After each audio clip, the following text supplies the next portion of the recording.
What's up, humans? Welcome to the Human Music Podcast. I'm Luke Rain. My co-hosts are Tesco and Rip Kinney, and we are all music producers, artists, and producer coaches. This show is where we discuss all things music production and interview amazing creatives about their origins, their process, and whatever else comes up. This week is episode 107, Collab Bro. What percentage of collabs go unfinished? What does it take to finish them? What soft skills do you need to achieve collab victory? Do either of you even currently have the skills to finish a track? Are you being appropriately realistic and patient? What are some good ways to begin or approach collaboration? How do you discuss a percentage of splits for ownership of the song? How can you bring your strengths to the table for the best possible collab? And what is the most important thing about collaboration? Find out on this discussion, humans. The song of the week that you hear behind me is Rip Kinney's newest single, Thought I Knew You. Go check out the links below, run that up. This song absolutely slaps. Big metal guitars, distorted vocals, heavy bass drops. Woo, so good. And while you're down there clicking on those links, check out our sponsors, support them. Dojo TV, that's free producer live stream classes from the Dojo Senseis, and where we recorded this episode with the chut that we big up. And then Tesco's Patreon. Your boy Tesco's got a new Patreon channel. Get access to the private Discord, track feedback, private lessons, and more over that at patreon.com/IamTesco. The weekly download where you can learn from our mentor Il Gates and his private weekly group lessons and get access to over 250 more episodes in the archive for just $20 a month. And guest practices where you can learn from Seth Drake at the Approach Institute, the best engineer we know. Your first class is free. Hit us up at thehumanmusicpodcast.com to find our socials and all other things. And let's get on into this episode about collabs. Hello, people of Earth. This is Tesco with Rip Kenny and Trap Jesus, and you're listening to the Human Music Podcast. Woo!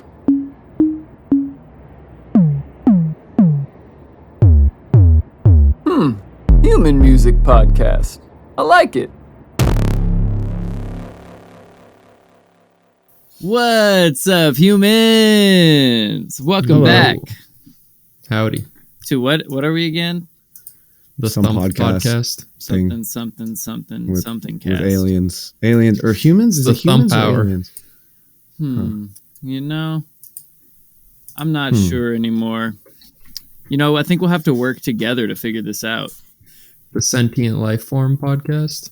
Yeah, that's what it is Closer. for sure. The Homo I think sapiens, if we were- sapiens, no. I think if we were aliens, I'd have technology to not have a fried voice right now. Just prefacing this episode with fried my voice recording vocals last night, so I will be talking a little bit quieter, but with a nice raspy tone. So, Hey, little girl, let me whisper in your ear. the yin yang twins. Hell yeah. Generational. Where do Yo, you what's see good? my pod? Nunny. Oh, man. Who else is in the chat here today? Big old chat. Big up Big up. to the Chizat. Speaking of the Chizat, No small ups. our friend Gus, your friend Gus, all our friend Gus, was in the chat with us during our 2-year anniversary. So shouts out to Gus and everybody who's there to celebrate that milestone with us. Yeah, that was a vibe. It was an absolute vibe. So many good questions. But one of the things that was brought up as a question that didn't really get the time it deserved was the question of collabs. Like, the specific question is, what percentage of collabs actually make it to the mastering phase? And that is a good question. I'm sure we could dive into a lot of collab related subject matter here. And, you know, so It's a good topic. You guys want to talk about that together? And by that, I mean, to put it in producer terms, collab bros? Probably, yeah. Like, for sure, bro. Done 1 or 2 collabs in my time. Yo, Evan, you'll get this reference, I think. Every time I hear that phrase collab bro, I think about the old Supersonics play-by-play announcer, Kevin Collab Bro. Right. Yeah. I heard he's working for the hadn't Dallas Mavericks now. That makes a lot of sense. I never thought of that before, but of course. Yeah, man. Let's do a Kevin collabo. Yes, for sure. I mean, it's a good topic. We haven't talked about it on the show yet. So thank you, Gus, for the fantastic question. Yeah, we've danced around it on accident, but now we're jumping right on in. So, have you guys ever collabed before? I know the answer. Yes. 1 or 2 back in my days. Mm-hmm. And out of Great the ones question, by the way. that actually came out, like how many are sitting on a dusty hard drive somewhere, languishing, waiting for the light? Probably the same amount as I don't finish myself. Probably worse, honestly, because it's 2 people that are unsatisfied. True. Yeah. Yeah. So what are we gonna say? Like 90% go unfinished? 80%? Like 98%, perhaps. All right. So I think that speaks to the deeper issue of finishing shit in general, huh? Yeah, I mean, I think too, like all the collabs that have gotten finished, I think it was having the right mindset between the different partners too. Like sometimes it's kind of hard to, you know, do what needs to get done, especially if both people or more want to do all the fun shit. Then it's like, you know, you might not get as productive, but if you're willing to be the person to take on a lot of the boring stuff, you know, like the collabs that did get finished, I had no problem going in and like editing all the subs and like making sure there's no like little clicks and all the shit that other people didn't want to do. And you can really work out a good system with somebody if you not only play to each other's strengths, but also are like willing to do the nitty gritty that, you know, maybe they don't want to do or you don't want to do, and then you kind of help fill in those gaps. But easier said than done, harder to find, you know, than in theory. It's true. I mean, like, you do really have to be like quite open to finish a collab because you're coming from 2 different worlds. You have different perspectives on what you want to do, and you have to be like accepting of like, it's not going to be the song you would have written. Like, it's going to have that other person's stamp on it too. And so you probably could collab with people that, you know, you like what they do, and B, like exactly what you said. Like the shitty part about finishing music is the same. Like it takes a lot of time to do that last 5%, and it's boring, and it's iteration, and it's wasted time, and it sucks. And if it's just you, you're like, well, there's no one else to do it. And so you just like struggle through it. But when you have a collab, you're like, well, I don't want to do all the shitty work, you know, like, so you really do have to like let the ego go for both of those reasons to finish. Yeah. And there's also the like looking ahead at what it could be versus where it's at. Like when you're working on your own music, you can trust in your own process through your own experience, and you kind of know how things are going to turn out, versus when it's somebody else and you're watching them or they're watching you, and you obviously can't give that like end game vision to them, and vice versa. You know, when you're going through it or whatever, it's like they got to trust in the process, or you got to trust in the process. And like, even if it's something that you wouldn't want to do, even if you have an idea that came up, you kind of just have to let it die and let them see their bigger vision through to the end to get an actual idea of what it's going to sound like. But yeah, I don't know. It's like a fine balance of like offering little like ideas, but also not, you know, making them too ADD, making them lose track of where they're headed with it, because it could take hours for them to like massage that one thing into place, and meanwhile you're like, I don't know, it could be better, I have an idea for this, yeah, I think that's like a learned skill too, working with people. It's true. Like, you definitely, it's such a fine, like it's like the penultimate example of like like you need personal skills to do a collab correctly, because you have to like encourage, you have like, and like not in a cheesy way, like soft skills. The soft skills are like 100% the most important thing, because if they're working on something and you're like, yeah, that sucks, then you just suck the air out of the room, even if it does suck, and you're like, you need to move on. Either you're like, what if we try this and like try to redirect, but then like what if actually just letting them work would have ended up being better.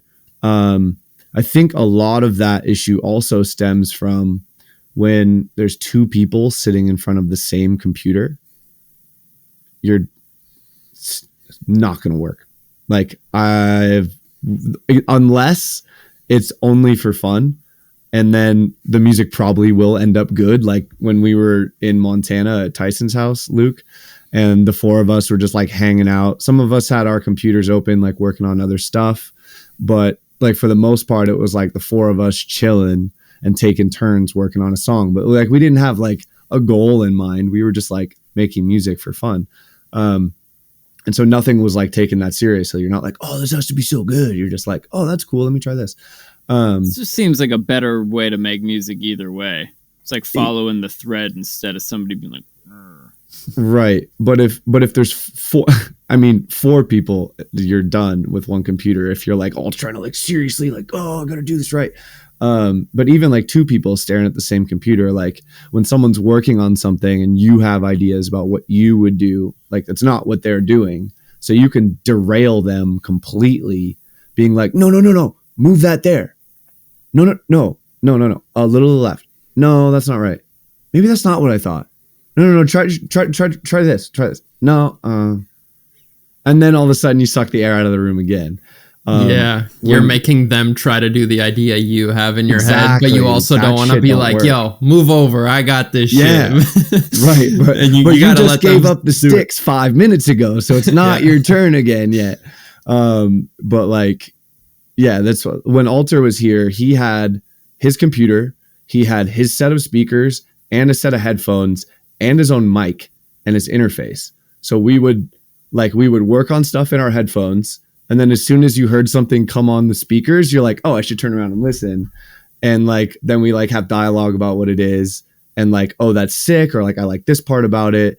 And then we go back to working. And then if someone's going to record vocals, then we turn our headphones down and like make sure we're not making noise. But like we both were just like recording vocals, working on shit, showing each other, discussing, working on shit, recording vocals. Like that definitely is the way to do it. Like I can't imagine myself doing it another way now, because it works so well. And like it removes a lot of that like hyper focus on stuff like that. Like when you're trying to direct the computer from the sidelines, like don't do that. I mean, how's your experience? I've had some decent experiences with that. Actually, I know the pitfalls you're talking about, but also I think like if you lean into those soft skills of like good communication and respect and making sure that both of you guys get heard and listened to, nobody's shooting anybody's ideas down. I've definitely been in that position on both sides of it, where I either shot somebody's idea down or had my idea shot down, and it was just like, oh, that was rude. And then, like you said, it sucks the air out of the room. Yeah. But I've also had a lot of sessions from after learning those lessons the hard way that went super well, because there was a lot of space for everybody to work. Somebody was like, hey, just let me try something. Let them grab the sticks. If somebody says, hey, can you solo that and let me hear that, nudge that to the left? Like, sure, why not? Or, hey, let me just finish this edit and then, yeah, let's circle back around. And just like giving a lot of space to it. And I think one thing that's really important with collaborations is remembering that the relationship between you and your collaborator is more important than any song. Totally. Like if you're so focused on the song being a success that you step on your collaborator, you're not going to collab the second time, most likely. And it's not going to be also not going to get finished. Yeah, that song's probably definitely not going to get finished, right? So it's like, what was the point of doing it? Like, and also being realistic. Like, you're like, oh man, we're not finishing these collabs. Like, ask yourself, how much of your solo music are you finishing? How much of their solo music are they finishing? Are both of you individually having a hard time finishing music? Then what is the reasonable expectation that your powers combined would finish music at any more than any one of your levels? Right. Mhm. So like having that realism of like, yeah, let's hang out, let's write, let's learn shit, let's come up with ideas, but we may not be ready to bring the ideas to full fruition yet. Like, for example, with me and Shoes, we've got a lot of collabs that we have started, most of which are pretty much just hot trash, and that's okay. All but one of which are not out yet, and that's also okay. We've been working together for years. You know, actually, I guess that Thank You Reality is also a collab between us, including also the illustrious, elusive Nintendo and the awesome Rip Kinney right here. He is elusive, isn't he? Yeah, man. He's still not been on the podcast or nothing. We got all those fucking songs just sitting there. Good God. Damn it, Tyson. Tyson! Someone you probably don't listen to this, but goddamn it. Okay, come on the podcast. We love you. Everyone in the chat, everyone listening to this right now, text Tyson or message him on Facebook or hit him on Discord if you have any way to reach him and say, go on the goddamn Human Music Podcast. It's now called the goddamn Human Music Podcast instead of just THMP. I just tried it. You cannot at him in the dojo chat. He is not there. I'm texting him right now. I hope everyone else texts him too, motherfucker. But so back to me and Shoes, like we worked together for years before anything came out. And it was that our first release was the Spider-Hound remix, the I Love You Like remix that came out on the Remix of Dojo Classic EP. And like that one, you know, we started it as just like a little beat. It was just like, oh, this is like a cool little beat. This is kind of nice. And then we found it 2 years later and we're like, ooh, you know what? This could be more. Let's add like a vocal chop to it or something. Like add a little splice vocal. And then found the Spider-Hound splice vocal. And then like kind of tried to work that for a few months and didn't really know how to finish it. Thought we had finished it. And then it got accepted for the EP. But then Il Gates was like, okay, now I've got notes and you can make this better. And how about you add some of this? And that kind of changes the composition a bit. And then I showed it to Tesco and he has a bunch of great notes and that changed the composition even more. And then we got deep into the mixing and like undoing all of the really poor mix decisions that we had made a year and a half earlier that we didn't realize were fucking up our shit. By the way, go watch that weekly download episode, Why EQ is fucking up your shit. Cause it is probably. And I was fucking up my shit with poor EQ and filtering choices that I had to go back to really early versions to undo. And doing some pitch shifting with the shitty plugin. Had to go redo all of my vocal chop pitch shifts one at a time just rewrote the song with Pitch Wheel instead of this other shitty plugin.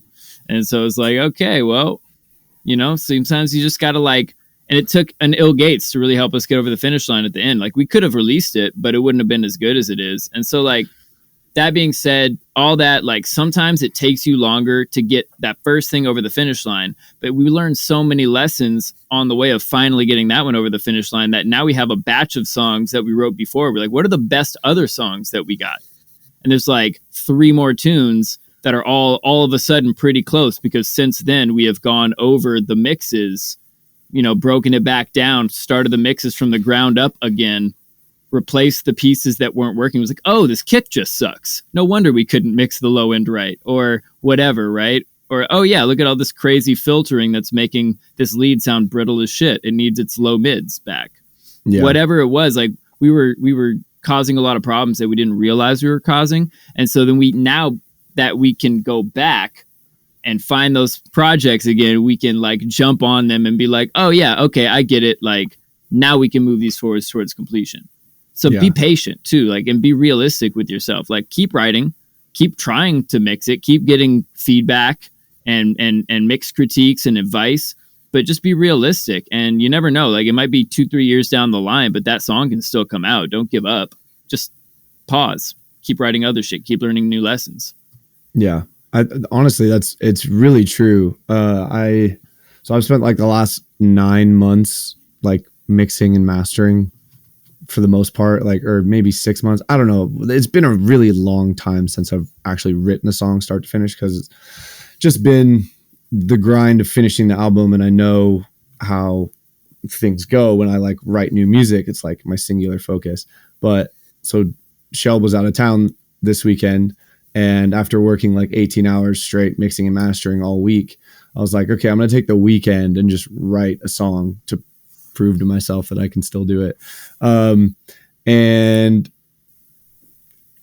it's crazy how like after spending all that time mixing and mastering, your draft like sounds finished, because you're so extremely aware of all the shit you were fucking up when you were just doing the drafts without the mixing in mind, and overcomplicating stuff potentially, or just generally like just, yeah, there's so many pitfalls. And then like when you're writing now, you're like, oh, not going to do that.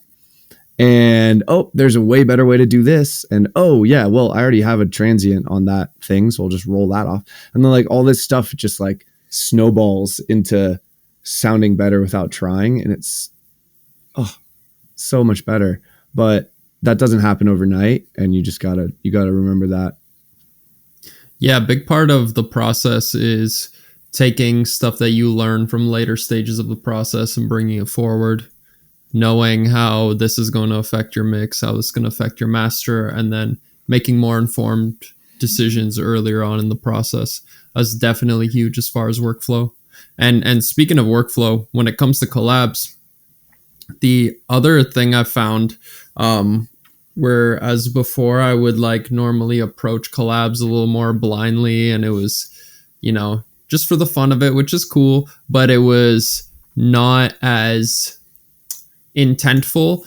I've realized certain collaborators, appreciate certain stuff more or get inspired by certain stuff more. And sometimes, with some of my friends, that means getting on Zoom and passing a project back and forth on Dropbox, and then one person watches and gives some ideas. Sometimes that can mean sound designing a shit ton of stuff, or making a whole bunch of melodic loops and stuff and then sending that over and then giving them kind of source materials to start with.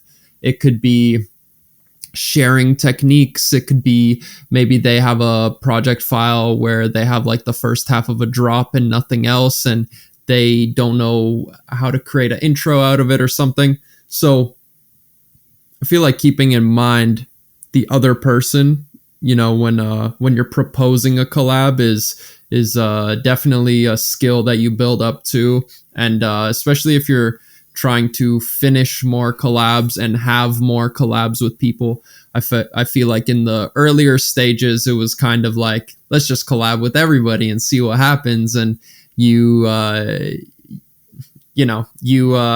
like the best intent going into it, but it's not as informed. Versus now, I feel like everybody that I work with, I have a better idea of like, what's their workflow, what inspires them, what would they appreciate having. And it's not so much about me getting a collab out of them. It's like, hey, here's this thing I can do really well, but maybe I won't finish it fully into a song, or I know you can do a way better job with the sound design or the drums on this or whatever. And like, that's how the best shit comes to be. I can just focus on that one part that I'm good at that I can provide to them, or vice versa.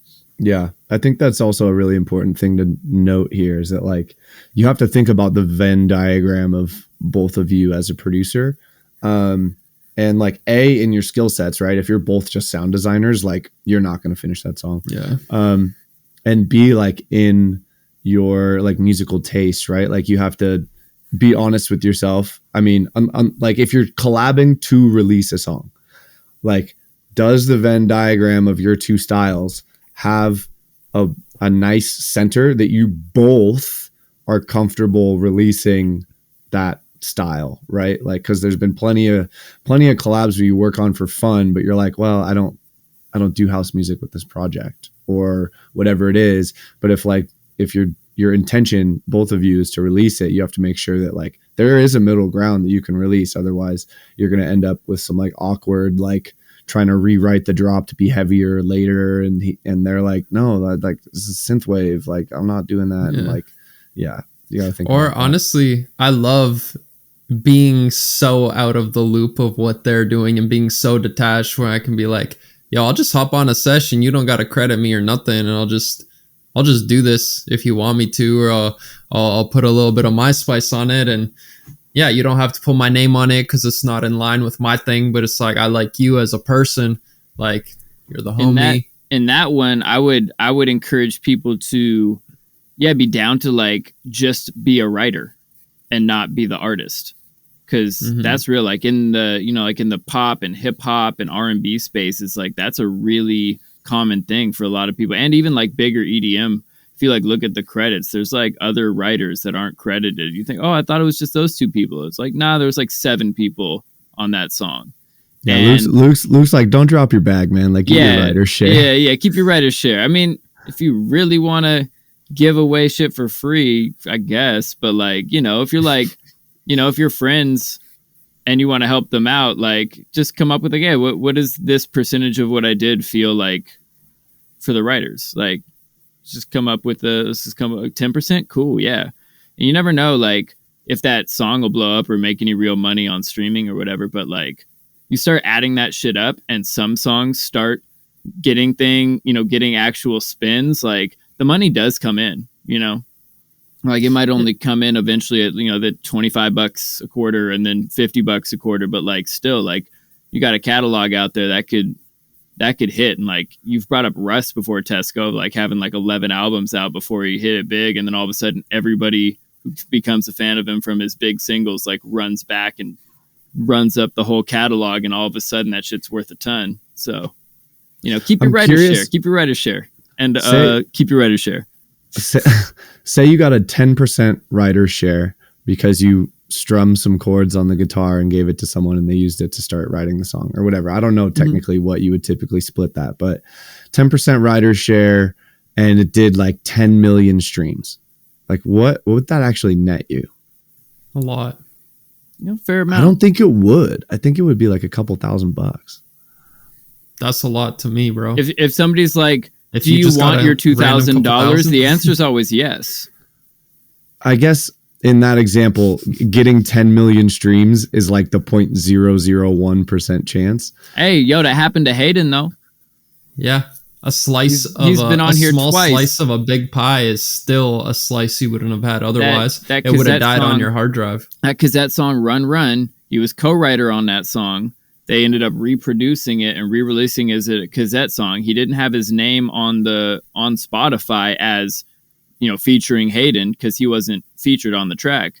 But his writer's share had been a significant income, and if just off that, his percentage of as a accredited writer but not an artist has been more than anything else that he's made throughout the course of his throughout the course of his career is what he was saying. So it's like I don't know. Keep your shares. Keep your shares. You never know. I'm freshly salty because I just looked at my ASCAP account. Yeah. Like writers and publishers, and they're both mine on all the stuff. And the DistroKid account that I have has produced thousands of dollars, and the ASCAP is like $40. I'm like, what the fuck? Like, is it the delay? Is it the international stuff? Like, that's part of it. Yeah, that stuff does, come in later. What? And like different services and different tiers, and there's so many different weird things. Also check for your mechanical royalties with the MLC.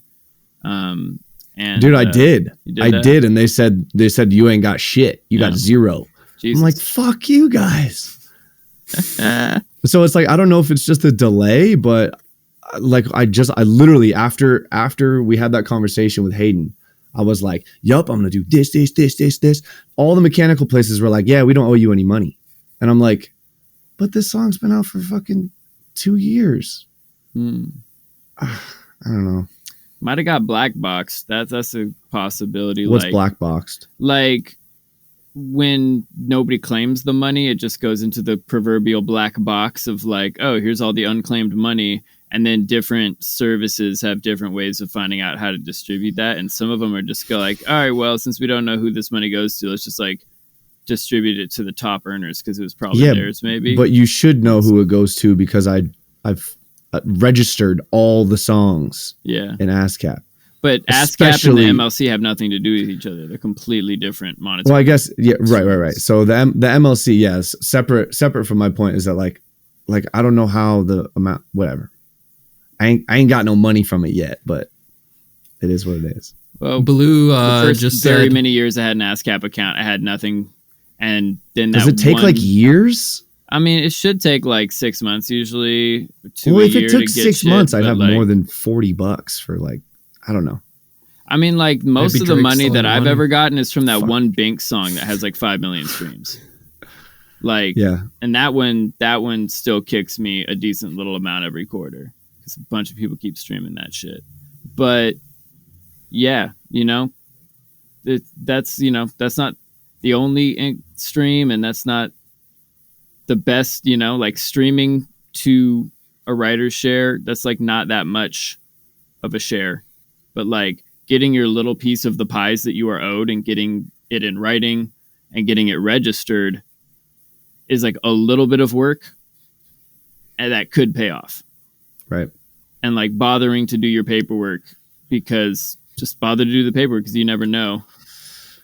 And if it's true. any of your shit ever gets like picked up by like a TV show or something, like, oh, this would be perfect for the theme show of this TV. You know, it's like all of a sudden, oh, the paperwork's all in. Okay, cool. Then we can use it. And here comes that check every quarter. Yeah. I mean, even as salty as I want to be about like, why is the money not there? I'm still going to register every song. I'm still going to take the time to do every single one. Cause it's obviously, if you think you're a professional and you want to do this professionally, you have to act like a professional outfit. Professional outfits register their shit. Mm-hmm. Amen. And you were going to bring up Blue's comment. Yeah, he said Porter Robinson says he makes $4K a month from the song The Middle that he wrote for Zed and Gray.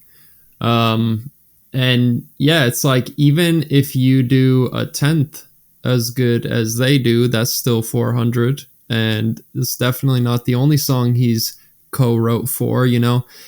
Even if it's 100th, it's like, that's $40. You have a couple songs like that. What would an extra 400 be to you a month if you had a couple of those, or extra couple grand a month? That's like pretty life-changing for most people, especially, you know, if you can, you know, get a couple extra grand a month. Like you're playing the long-term game here, but like you don't need any song necessarily to blow up to that scale either. It's like how Dylan always talks about quality through quantity, and through that you will see the 80-20 principle at play, or the 90-10, the 95-5, however it ends up being. You know, you're going to have songs that end up doing really well, and then you're going to have a bunch of songs that end up doing okay. But when you consider all of those together, it's still a pretty decent chunk of change.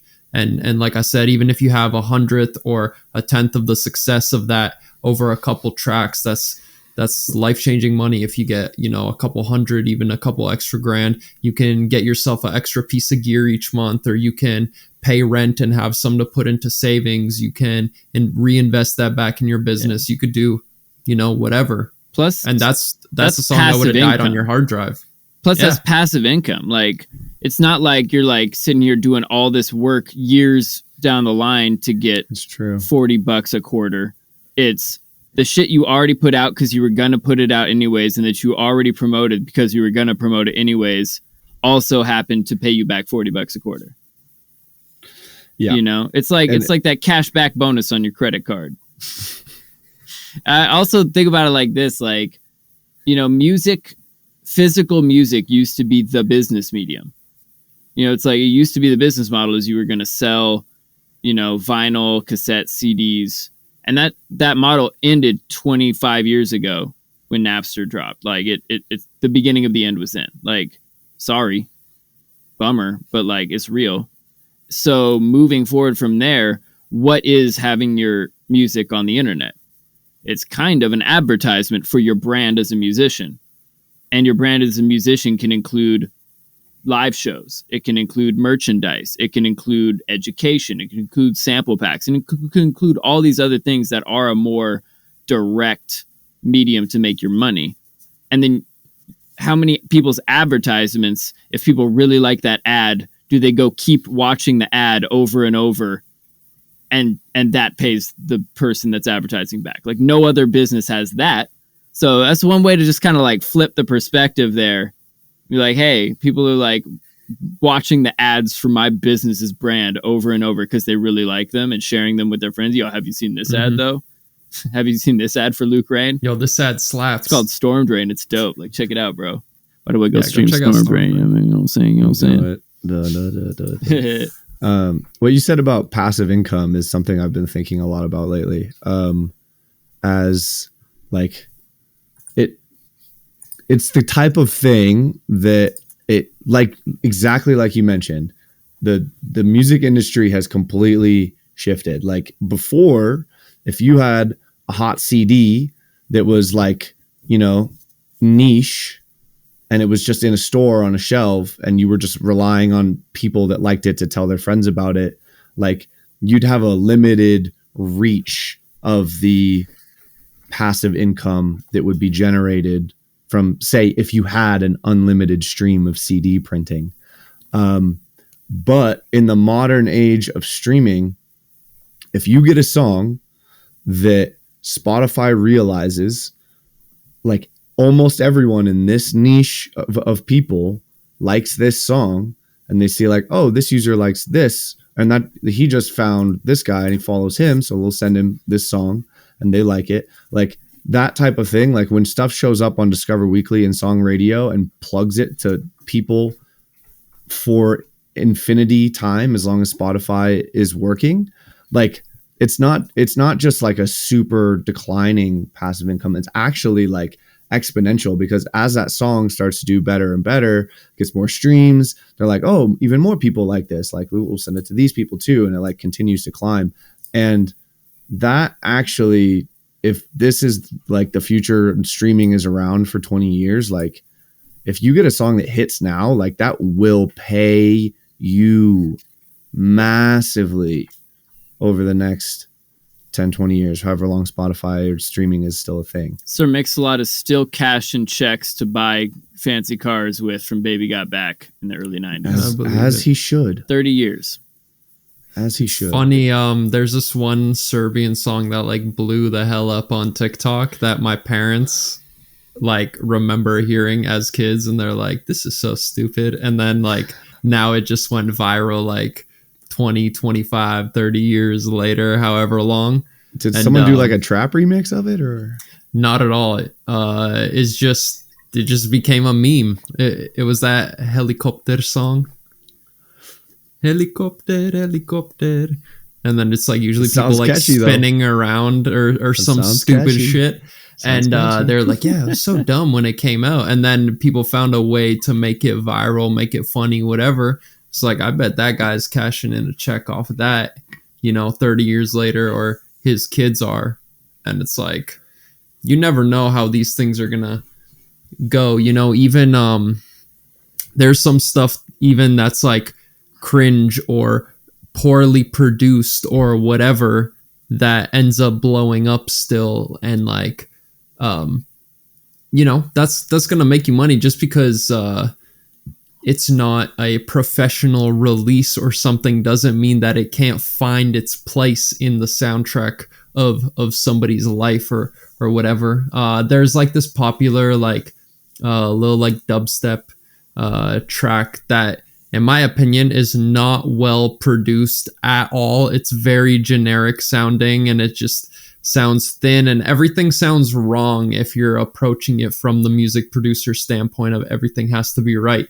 And it became like a very popular sound on TikTok that like fitness channels and bodybuilders would use. And that's like one of the biggest industries, period. And now that sound is like, the soundtrack to people cutting up their healthy sandwiches and squatting 400 pounds.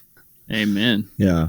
Yeah, I want to bring this back on a rails to the collab I was just gonna again. So I just Yeah. want to say, so how this relates to collaboration, getting your percentages, all the stuff we just said comes back around to have that conversation when you write the song.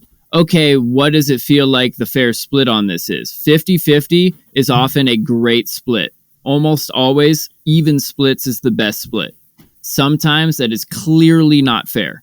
If I produced most of the song and my homie was like, oh, hey, what about this one little sound on top?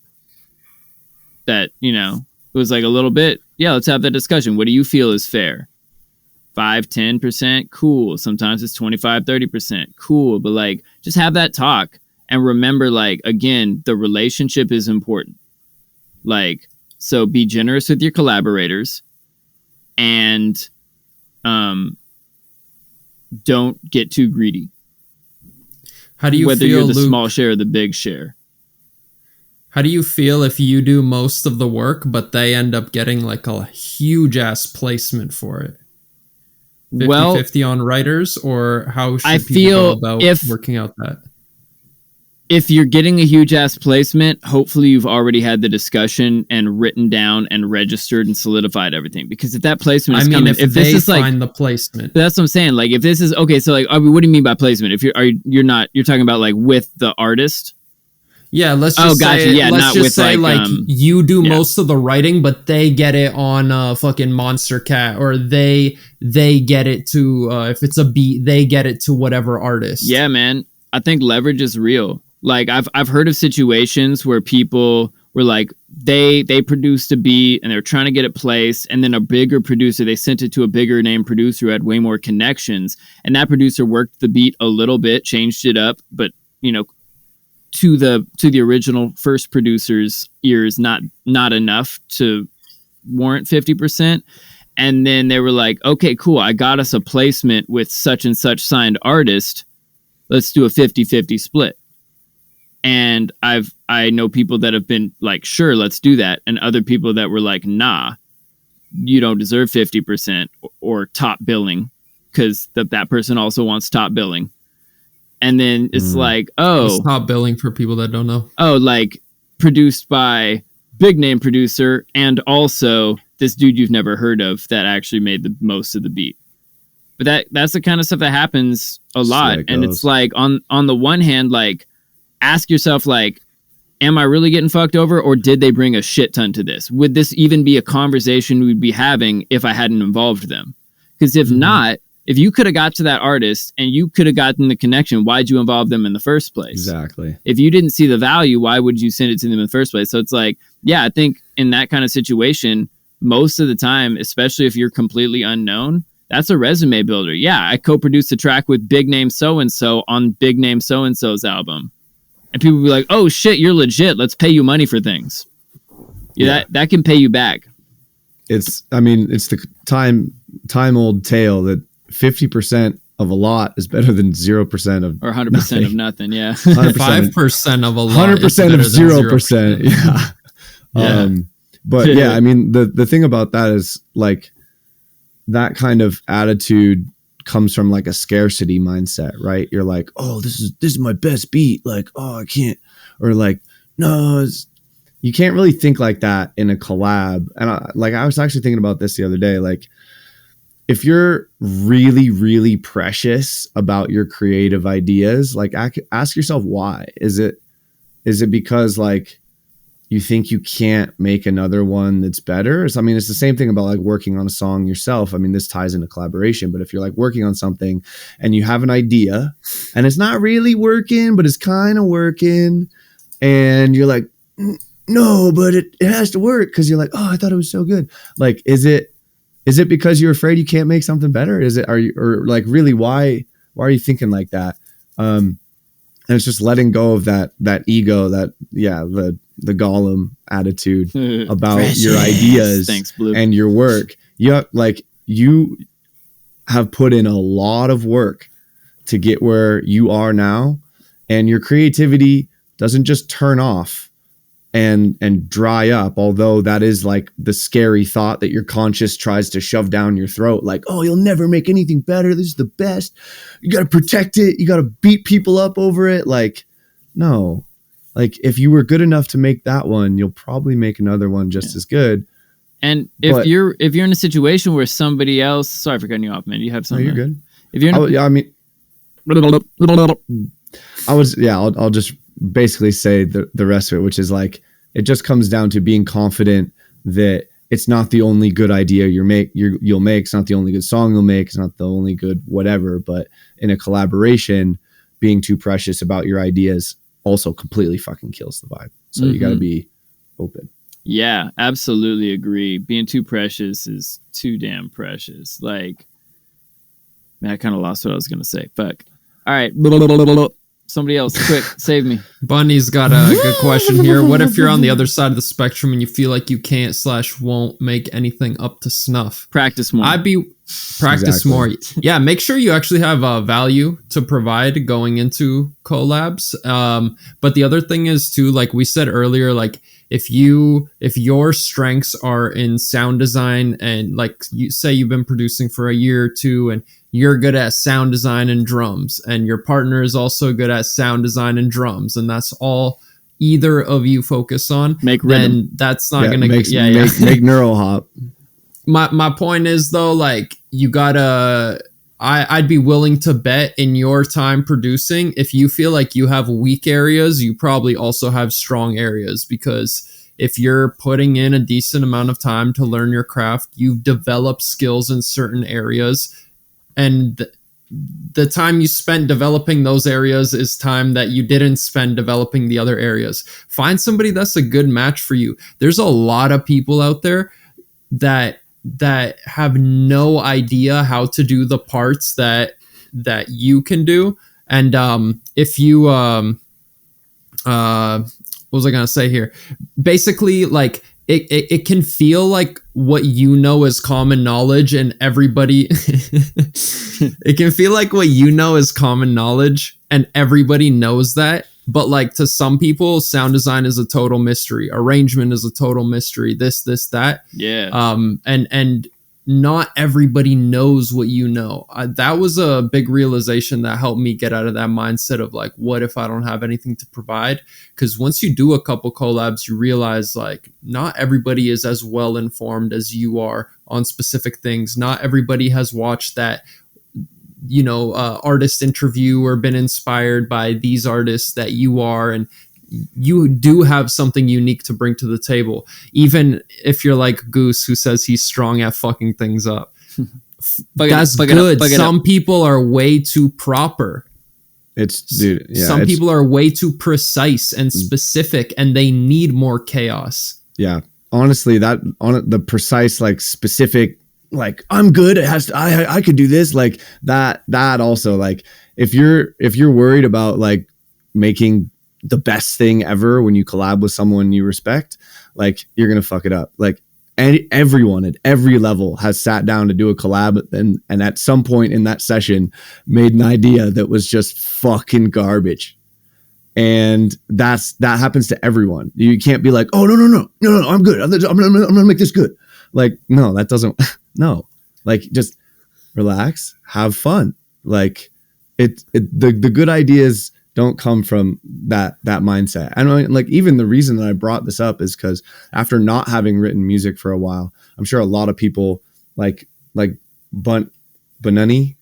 I think it's Banuni, right? Banuni. I can't not see it as Banuni.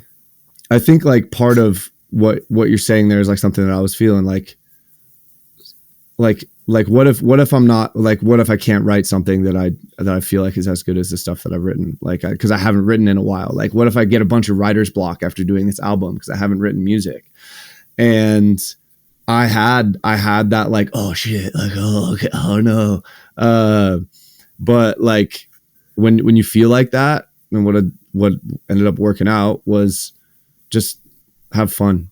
Just sit down and have fun at the computer. If you feel like you're sucking, it's because there's a scale on which you are placing those ideas, and you're like, oh, it's a sucky level. But if you're just like, I'm gonna have fun, like I like producing. There's a reason I spend a lot of time doing this. I like making music. This is really fun. Like I'm just gonna write some music for fun. Like what's fun? What do I feel like doing right now? Do I want to sound design? Do I want to play on the guitar? Do I literally just want to click notes in on the MIDI and see if I can figure out some cool piano? Do I want to grab a sample and like see what that sounds like, pitch down 36 semitones? Like it's really just about like your mindset on like what is the goal and like how you force yourself to do that thing. Because just like in a collab, you got to let that shit go to let the good stuff come. Follow your joy. It's a mindset, right? It's really easy for a creative, all of us producers have felt like that a lot. And it is a big thing in a collab. If you're feeling like that, you're probably not going to make the best music because you're too precious about like, oh, I am good or I'm not good. Like, nah, just make some music. Yeah. Amen. Don't be too precious. Don't get too butthurt about things. Focus on building the relationships, like building the skills of having a successful collaborative musical relationship. Like those are more important than any one song. Just like you have 1,000 songs on your hard drive and like 3 on Spotify. Like that same shit happens with collabs. It's okay. You can always come back to those ideas if you need to. And one thing I want to just like really underline that Tesco said was like, think about, we've all kind of touched on it. Like, think about what you really can offer here that they might not have skills. Like, I know there's people in this chat that play an instrument, like an actual physical instrument. Like, I saw Hexadevi in here. I know she's all about that cello life. My 2 fine compatriots here both shred guitar much better than I do. Like I'm sure some of y'all are about some kind of instrument or some certain thing that you have nerded out on way more than somebody else here, and vice versa for them. So like if you want to start a collab, maybe like focus on that thing you're already really good at. Say it's cello or guitar or whatever. Like lay down loops, lay down compositions. Just like do the thing that comes super easy to you and record that shit and make sure it sounds good. And then find people to collab with that do something else. Like if you're like, man, my mixing kind of sucks, my drums are kind of whack, but damn, I can shred this guitar. Focus there and collab with people, and then ask them, man, how'd you make those drums sound so good? And then you'll learn something. Yeah, that's true. Like I'd go for it. Oh, I was gonna say I've learned so much about vocals and like how to approach writing them, how to think about writing a song, how to process them. So like me and Alter shared tips. Like I learned a lot about vocals from working with Alter because he's come over 3 times now, and he's an amazing vocalist, and that's it's kind of his like focus in his music. He makes like alternative beat stuff, but like every song has a vocal and it's a full song. So there was a lot that he was able to that I imparted from his process onto my stuff. And, obviously vice versa. Like I had a different way of processing my vocals and like how to layer them and this and that. And, but it was really cool because that's something that like I've really relished being better at now, from everything from songwriting to like producing them. Yeah. Collabs are cool. Mm-hmm. Yeah, even if it's not like a direct collab, I feel like everything I know is just a culmination of everything I've learned from other people, whether that's self-learning through YouTube videos, listening to artists I'm inspired by, copying, talking to you guys weekly. There's like, certain stuff like... Don't forget the subconscious that guy that like accidentally put the note in the wrong place and then all of a sudden you find that cool thing, or you accidentally press the wrong button on the synth or turn the knob the other way and you're like, oh fuck, that does this? No way.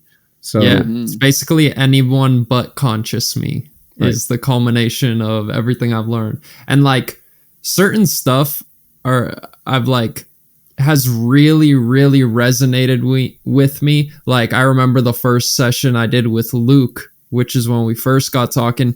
You were talking about how you were a rapper and how the way you end your words is just as important as how you start your words. And like that little piece of advice, which I'm sure to you was maybe big, maybe not so big, was like huge for me. And I've found that translated to like sound design and obviously my own vocals, guitar, like so many different aspects of production, and all of those have branched off and taught me little things, and I've passed that on to other people who maybe aren't rappers but they're trying to learn sound design or blah blah blah. And like it's little stuff like that, even though like Luke, me and you haven't collabed so much, that one little thing that you told me like a couple of years back like totally changed the way I think about music and how I write and all this stuff. And even though we've never formally collabed, like you have imparted such a huge part of my musical knowledge on me. So little stuff like that too is like, I don't try to force the collabs anymore, because maybe directly collabing in a DAW doesn't make the most sense. But if that's the only way that I view collabing, then I'm not going to get the full value of just hopping on and sharing tunes and just asking like, hey, what do you think? And then you give a piece of advice and then I end up reworking the whole tune. To me, that's a collab, because I would not have done those moves that I made without your wisdom on the topic, and I mean, that's basically what a collab is. I do some shit that you wouldn't have done, and then I pass it back to you like hot potato, and then you touch it up. Mm-hmm. Why does that have to be a project file? That could be a little nugget of knowledge from the noggin. Collabing on ideas. Yeah. Amen, man. Well, I'm glad that advice helped you. When you first brought that up to me, I had forgotten I said that. And it is something that like I had to like grind to learn and figure out. And then it just kind of became a part of me. And then me saying it to you in that moment, like, wasn't a big deal for me. So, it was like, oh yeah, that thing I learned years back, that is just now a part of the way I think and operate. And similarly, like there's so many pieces like that each of us have gained from coming from our own perspective and our own path to get to wherever we are, that somebody else, even if we look up to them and put them on a pedestal and they're like, oh shit, like you're so dope, how could I even bring something here? And it's like, nah, like, but they didn't live my life. They don't have all my skills. They don't have all my experiences. And sometimes it's just like something as dope as just like a little piece of advice you give your homie. Sometimes it's, as big as like the hook of the song, where they're like, damn, this song's like pretty cool. And then you said those 2 words that we put before the pre-drop, and now the song has like a whole face and a name and a life. So let's, in the spirit of that, let's round out with your most favorite thing you learned from collabing with someone, or something unexpected, or just, favorite takeaway. I mean, God, focus so on when your sounds end as much as I kind of figured this was going to be just for me and Luke. But one thing I will say though is something you mentioned before, Evan, is knowledge on the later parts of the process, or something that you can bring back to the earlier stages of the process and make better informed decisions. Every single time I've like, busting my ass off for a year and a half to finish a tune that never even ended up getting released, and I was just grinding, my gears trying to get it to the finish line.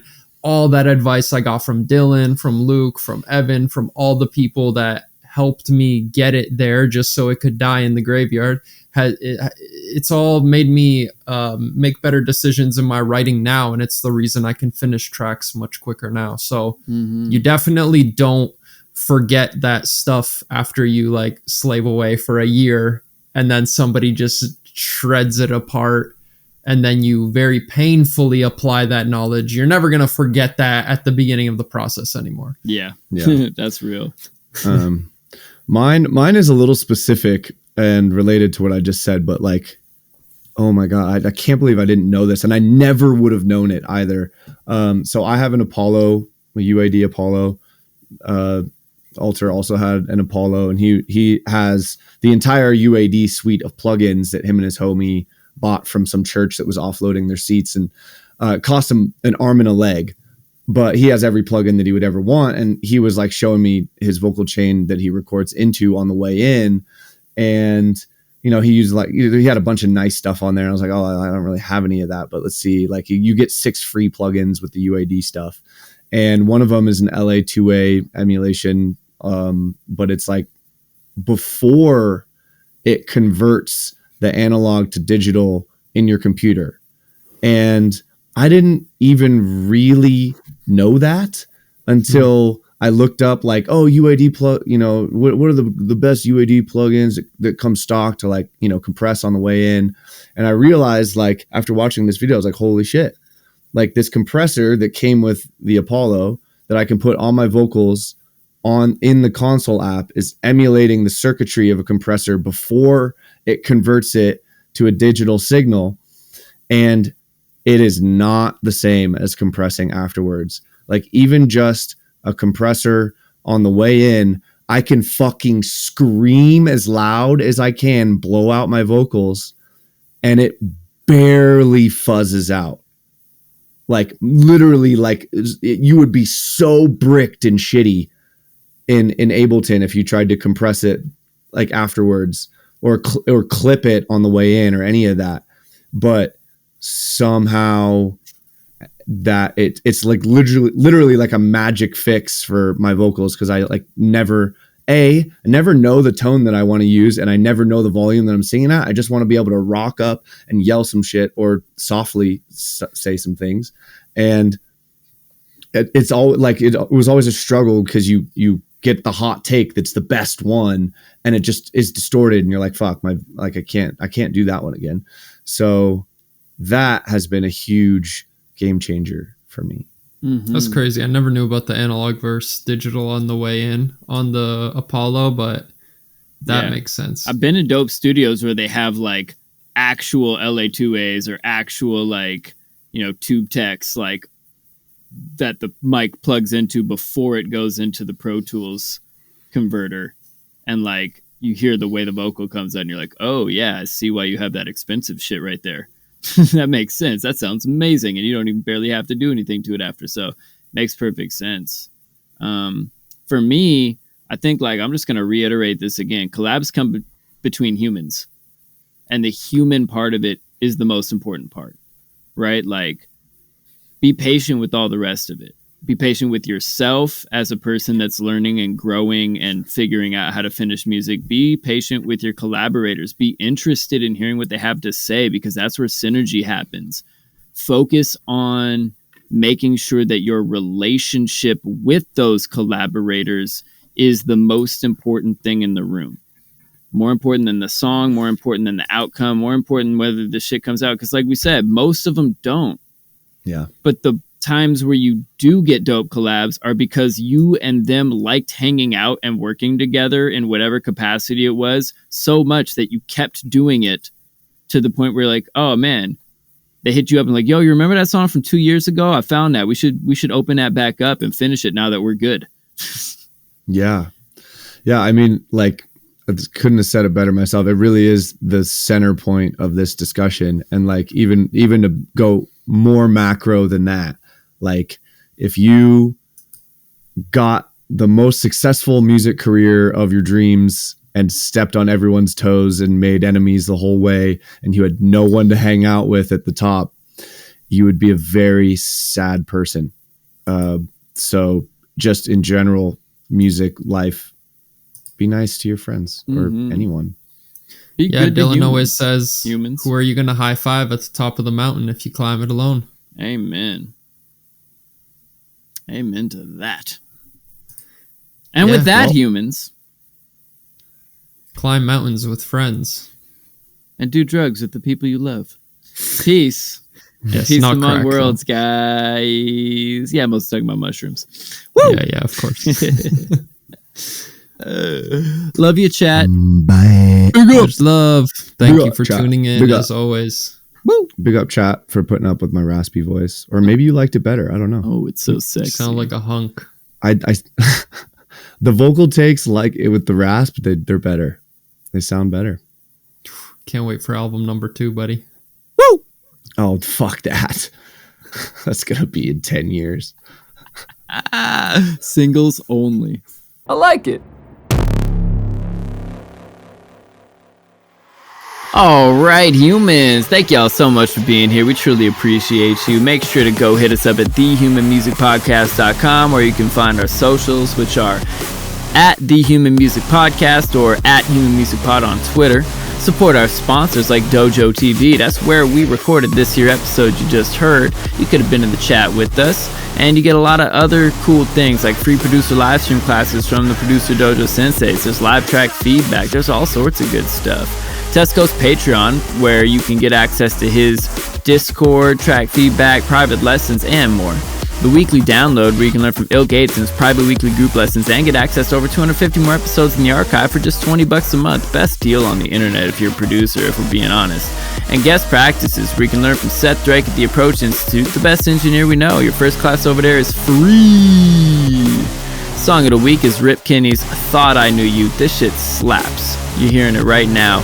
Make sure to go run that up. Let's make our boy famous. Yeah. All right, now we'll see you next week, humans, and talk about what we're talking about. But until then, give you a peace and a peace among the world.